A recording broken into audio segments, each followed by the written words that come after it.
It is 12:30 on a Monday. We are at Social Tap San Diego outside Petco Park, and that means it is time for another edition of Bolts on Tap. Hello, Chargers fans. Hello, Facebook friends. Alongside John Gennaro, I'm Ben Higgins. Chargers lose to the Tampa Bay Bucs yesterday, 28-21, almost bringing to a close their playoff hopes for the 2016 season. Did you say almost? I did say almost. Okay. Because I wouldn't be me if I didn't come prepared with a somewhat far-fetched but also entirely plausible scenario that could still get the Chargers into the playoffs at 9-7. Because, I was the guy who a couple weeks ago said if they lost one of their NFC games to either the Bucs or the Carolina Panthers, that was okay. That there was a path at 9-7, and that does remain true. Yes, a lot needs to happen, including the Chargers winning 4 straight games, but if you really want to hold out that crumb morsel of hope for the 2016 season, I can get you through at least next week.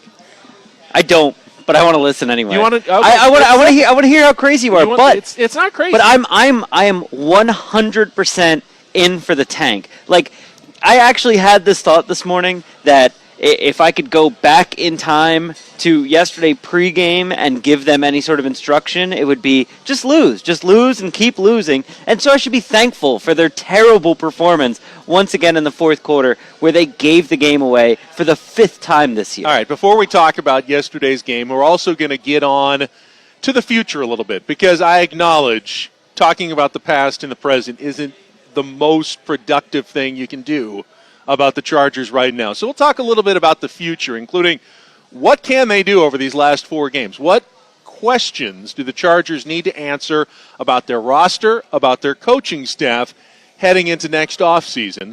And we'll discuss all these latest Chargers to Los Angeles rumors that have popped up over the last few days. But let me throw out my crazy playoff scenario so you can laugh at me and we can just move on. Okay. Chargers win their last 4 games, finish at 9-7. If the Denver Broncos lose their last 3 to the Patriots, Chiefs, and Raiders, they will also finish 9-7. Okay. Chargers would win a tiebreaker in that scenario against the Broncos. How? Why? Because they would have the same division record at 3-3. They would have the same common games record, and the Chargers would win the conference tiebreaker, the 3rd tiebreaker, by 1 game over the Denver Broncos. So They would win that one. Now, they also would need the Miami Dolphins to lose 3 of their last 4 in that scenario as well. And the Baltimore Ravens would have to lose 3 of their last 4 games. Now, both teams have schedules that it certainly is possible that could happen. Nothing crazy other than the Chargers winning 4 straight really needs to occur. It's just so many things not crazy have to occur that's what makes it so very unlikely that it happens. But there is a plausible scenario that I can get the Chargers into the playoffs at 9-7. So this morning, I looked up the New York Times website, which uses some crazy math to figure out how likely it is that a team can make the playoffs. And it's actually the same mathematical formulas they were using to determine who was going to be president of the United States a few weeks back. Reliable. It's the same website. And they, right now, when you look at the Chargers' playoff odds, not division, not, bye, just getting into the playoffs. They can't win the division. Raiders can't pass them. It is less than 1%. Yes. Not 0% yet, but less than 1% are the Chargers' chances of getting into the playoffs this season. Okay. All right. So you want to throw your hat on a 1 in 100 chance? Be my guest. But let's set that aside for the moment. I just wanted to throw that out there and acknowledge it exists before we move on with the conversation. Yesterday, John, to me, and really this entire Chargers season has been about one word, and that word is almost. Chargers were almost good this year. The Chargers almost won almost all of their losses. The Chargers almost made the plays yesterday that could have delivered them a victory. Travis Benjamin dropping the long bomb in the 4th quarter. Melvin Ingram almost pulling Jameis Winston down 3 times. Can I make a point? Almost is the word for the Chargers. The Chargers are probably going to finish about 7-9. I think every single 7-9 team in the entire league, if you went and you talked to their coaches, their players, their fans at the end of the season, that team would tell you they were almost good. They would tell you 2 dropped passes away from being 9-7 and making it into the playoffs. 7-9 teams are always almost good, but it doesn't take away from the fact that they're still a below 500 team. Yes and no. A lot of 7-9 teams may have had a game or two where they can say, hey, we would just turn those 2 around that we were right in at the end, we'd have been 9-7. The Chargers have five. The Chargers have all their games. All of their losses this season have been by 1 score or less. And they had a lead in the fourth quarter in 5 of them. 5 times the Chargers have now led in the fourth quarter and ended up losing the game. The Raiders have led in the fourth quarter 10 times this season. They've won all 10. They're 10-2. That's their record. Yes. The Chargers have led in the fourth quarter, I believe, 9 times this season. They've won 4, lost 5, and actually won 1 game that they didn't lead in the fourth quarter at all against the Atlanta Falcons when they tied it and won in overtime. Right there in a nutshell is the Chargers season. Do what the Raiders do, finish, you'd be right there at the top of the division. And this is interesting because I wanted to talk to you about this today. So the problem with the Chargers, we've just identified it. Clear as day. It's the fourth quarter. The fourth quarter is the Chargers' problem. And for over a year now, we've been sitting here saying the problem with the Chargers in the fourth quarter is Mike McCoy, and it's his conservative coaching. But for the last 2 or 3 games in a row now, the problem in the fourth quarter has been Phillip Rivers. The problem in the fourth quarter is that Phillip Rivers is throwing interceptions, and not like ball tipped in the air interceptions, bad interceptions. I don't disagree. Is part of the reason they are not good in the fourth quarter because Phillip Rivers is not good in the fourth quarter. I was highly disappointed with Phillip Rivers' decision-making on that pass that led to the game-clinching interception. It was 2nd and 1. By Keith Tandy. 2nd and 1. Okay, I understand the thinking. It's 2nd and 1. That's the one scenario where maybe the Bucs are thinking, okay, they're going to run to get the first down. They're going to do something short. And Phillip Rivers is thinking, okay, here I can go for the home run ball and catch them napping. But it just wasn't there. You had plenty of time that you probably wanted to use if all things were equal. You wanted to score a touchdown with as little time as possible so Tampa Bay couldn't get the ball back. A short pass for a first down, keep the drive moving, keep the clock moving, keep the chains moving, was all you needed in that scenario. Sure, take a quick look at Dontrell Inman. If he is not 3 steps open for the touchdown, don't go for it. You just keep that drive moving and try to win the game that way. So I agree with you there. I was disappointed with Phillip Rivers' decision-making in the fourth quarter, very similar to the Miami game a couple of weeks ago. Well, and I'd like to do a quick shout-out to the guys from Bolts on the Blue, because some of the local guys in San Diego, we watched this game together yesterday, and when it got to 2nd and 1, we were deep into a conversation about Norv Turner and what Norv used to do in 2nd and 1, and we all agreed, 2nd and 1, Norv used to fake the run, throw the bomb. It's what he did. It's what he called for every time. The gimme play of we're going to try this, and worst thing that's going to happen is going to be an incomplete pass. We have 3rd and 1 that we think we can convert. What happened there is Phillip Rivers underthrew him. He stared down his receiver. But do you remember what happened on the 2 previous plays? 2 plays right before that one. No. Phillip Rivers ran, and Phillip Rivers ran. Right. So it's not too surprising. You've thrown around the football with your kids in the backyard before. You throw 30 passes, you run a little bit, you get winded, you're not throwing the ball as far as you used to. So he's winded. He's run 20 yards in the last 2 plays, and now he has to throw a ball 40 yards downfield, and if he underthrows it, they lose the game. I mean, that to me, when your quarterback is winded, you don't put him in that situation. You hand the ball off to the running back, and you say, let's give Rivers this play off. But I think you're also bringing up one of the best cases that excuses Phillip Rivers a little bit as well. Why did he have to run on the previous 2 plays? Because no one is getting open. Right. No one at all is getting open for the Chargers. If Melvin Gordon isn't even more reason a escape hatch, Tyrell Williams had the 1 touchdown catch, but otherwise he's obviously not 100%.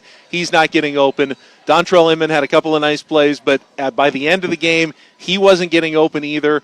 Antonio Gates isn't getting open at the end of the game. Even Hunter Henry is not getting open. No one is getting open for Phillip Rivers. And that is certainly part of the injuries that the Chargers have suffered this season. They don't have people to come in. They don't have fresh legs at the end of the game. Hey, imagine if Keenan Allen and Stevie Johnson were in there playing well for, 2.5 quarters, and then you've got Dontrell Inman and Tyrell Williams to come spell them for a couple of series, make some big plays like they always do with fresh legs, and then you come back to a fresh Keenan Allen at the end of the game. Brilliant. Chargers have no options to do anything like that for Phillip Rivers, and I think that is one of the big reasons we're seeing these second half and fourth quarter offensive collapses by the Chargers. They're playing well early when their legs are fresh, but there's no depth, there's no backups, and by the end of the game, they're just not as effective as they were at the beginning. Yeah, statistically, just to confirm our point, our theory here, Phillip Rivers' quarterback rating by quarter, 113.2 in the first, 103.8 in the second, 82.7 in the third, 73.1 in the fourth. Every quarter. It's a linear progression right down. And actually, I don't want to blame this one on Rivers. I mean, I do think he's part of the problem. I do think he takes too many risks. I do think it's kind of his job in that situation to know I'm gassed. I shouldn't be trying to throw a 45-yard pass. Let me audible into a run and let my coaches off the hook with this one. But we talked about it the last couple weeks. What's Mike McCoy's strength? Preparation, the beginning of the game. Where's his weakness? Making adjustments. So the team gets worse by every quarter that they play, and the same is true for Phillip Rivers. All right, I do want to talk about one of the positives from yesterday, Melvin Gordon. I continues to impress me, John. The way he kept his legs churning on some of those runs, finding holes that didn't look like they were even there to turn nothing into a first down, to get into the end zone, breaking a few bigger runs, especially what he's doing in the passing game, not only receiving, but forced to get into the pass blocking schemes as well because Danny Woodhead has been gone for so long. He is just improving by leaps and bounds this season. Yeah, no, he's yesterday he had 21 touches for 138 yards. No fumbles. There was that one play where he tried to hurdle the guy. He went flying in the air. His arm kind of went out. I thought he was going to fumble it. He didn't fumble it. The thing is, this play has kind of been there. The problem is we really saw the full brunt of it because it was interspersed with fumbles and injuries. This year, hasn't gotten injured. I don't think he's gotten injured once. I don't think he's come off the field once. I don't think he's missed a down once. And he doesn't fumble the ball anymore. So all we're seeing is a guy that picks up 5 yards a carry, a guy who can catch the ball and make plays out of the backfield.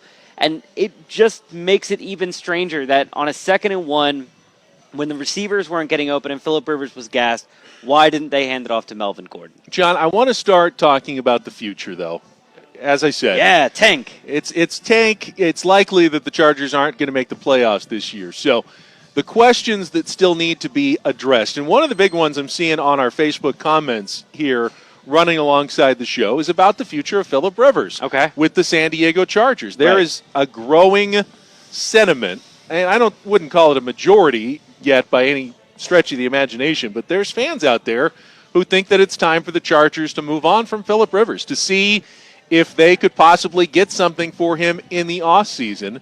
And the one argument that you have for that is you look at a team like the Dallas Cowboys, if you can find a quarterback that can be effective without eating up $20 million of your salary cap, that's the quickest way to success in the NFL. Absolutely. And Seattle Seahawks did it with Russell Wilson a few years ago. Dallas Cowboys doing it now with Dak Prescott. They're still paying Tony Romo, but it's working for them with a cheaper quarterback.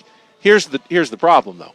If you don't find a good quarterback, you're pretty much doomed to suck in the NFL. Well, look at the LA Rams. It's a huge gamble. The LA Rams drafted the first quarterback overall, the first pick overall, and he's not playing well. And what happens? They suck. They suck. This has been their plan, and it's not working out. In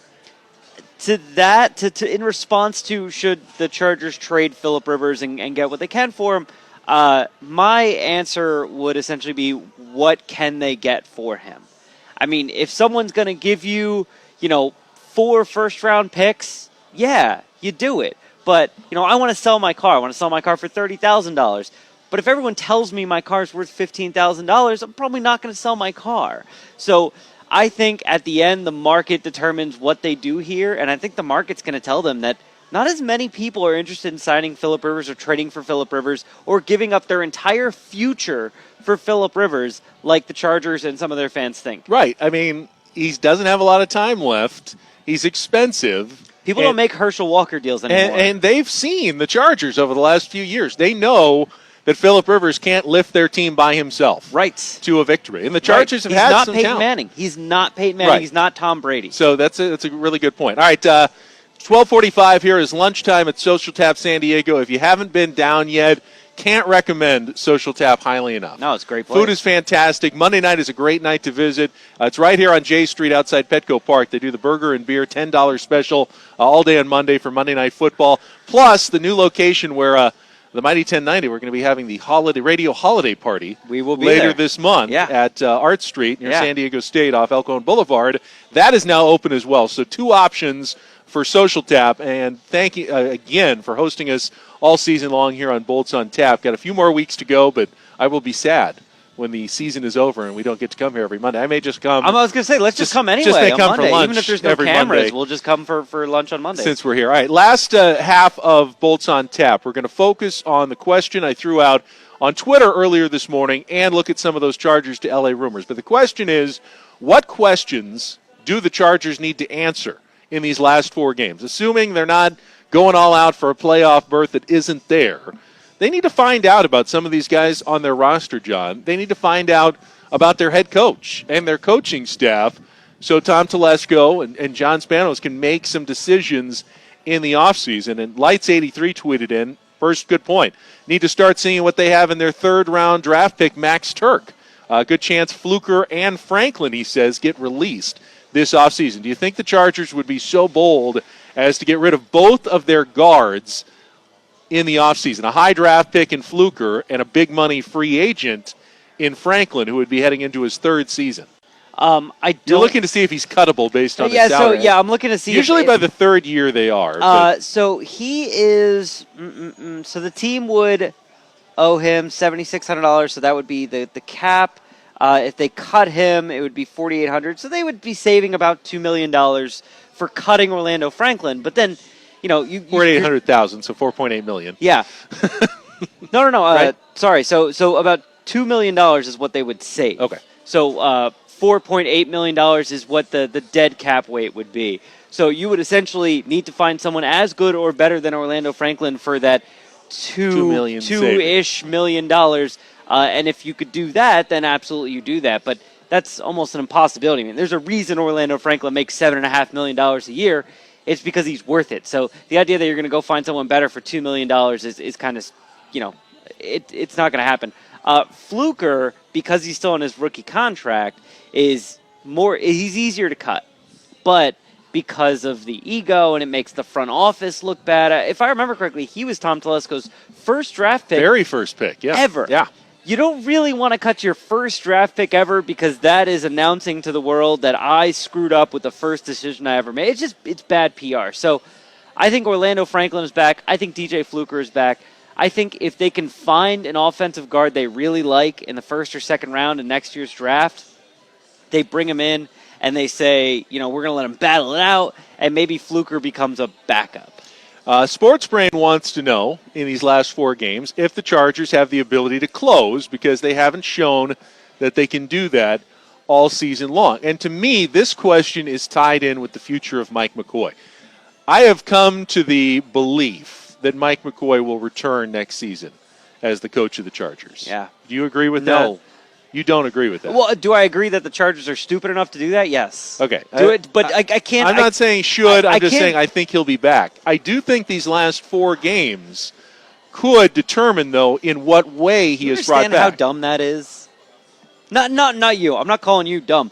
The idea that you're going to take 4 completely worthless games that don't mean anything, that by and large would help your franchise more if you lost them, and whether or not the team wins is going to determine whether or not you bring back the coach. This is how Bud Black got fired.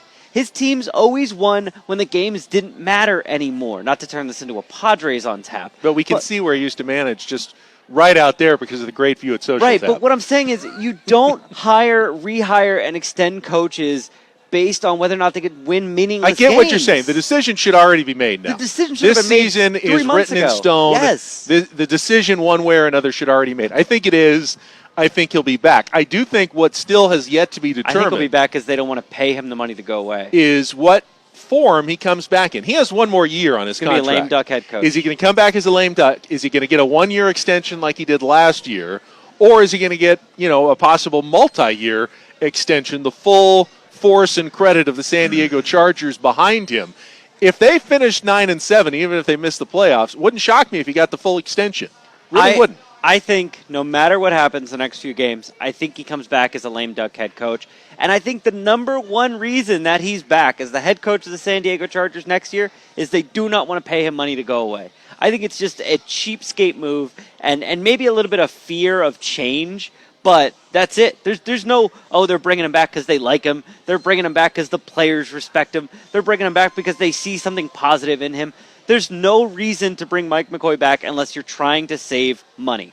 All right, the rest of our comments and questions generally come from a more sarcastic beat, including Nick Canepa from the San Diego Union Tribune. I like this one. He wants to know the hottest January vacation spots. Those are the questions the Chargers need to answer over the last month of the season. They need to be focused on that. Let's see. We've got...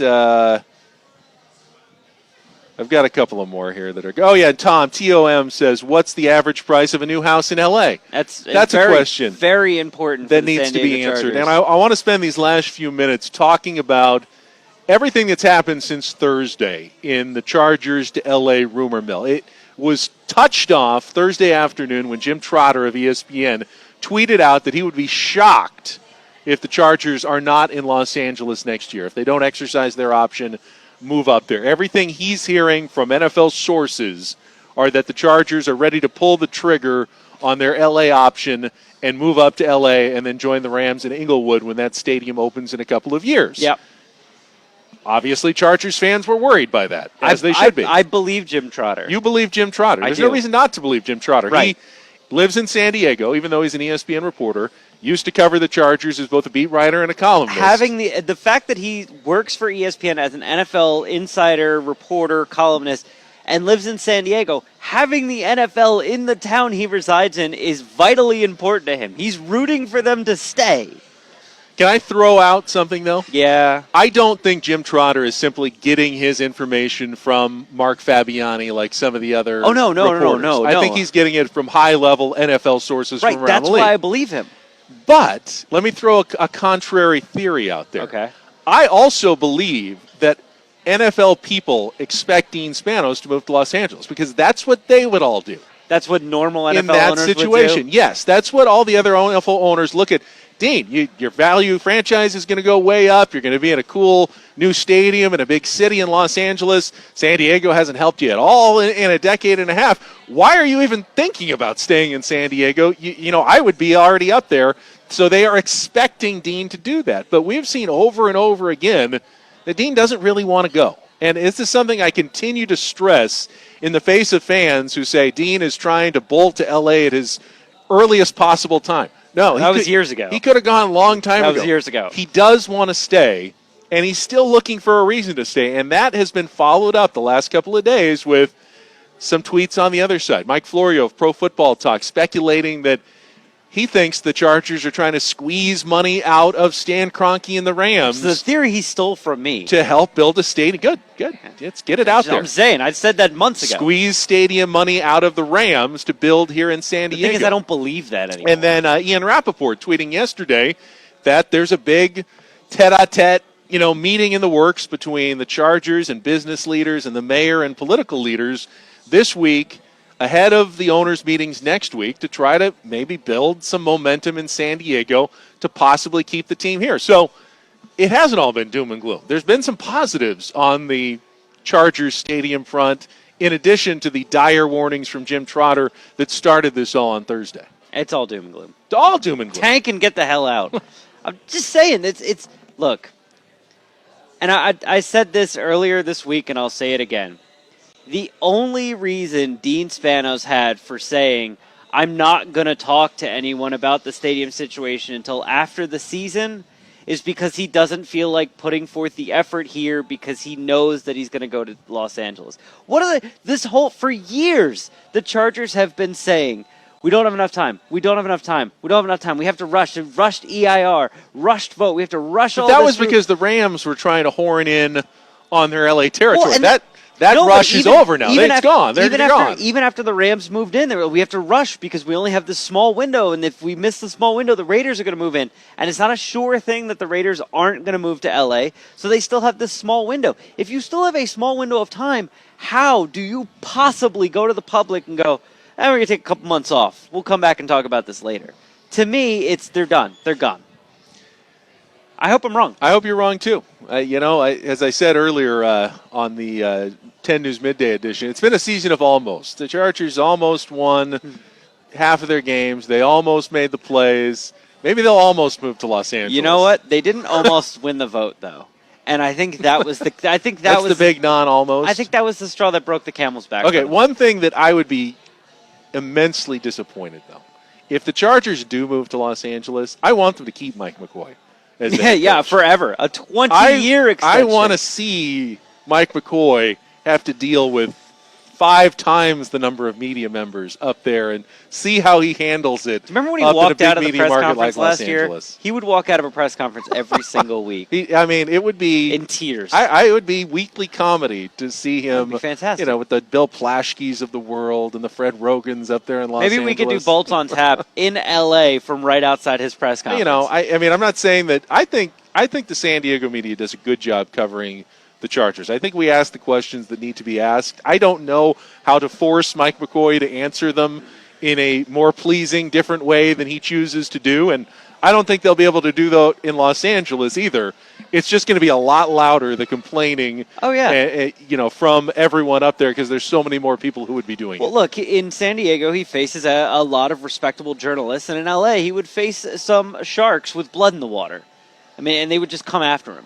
And they wouldn't care if they hurt his feelings. The L.A. media lives to get coaches fired, and the San Diego media is not the same way. All right, a couple more comments here. Let's see. Sandy says this is also irrelevant to San Diego. Quit playing the owners' games. They aren't winning again. We aren't giving them a stadium.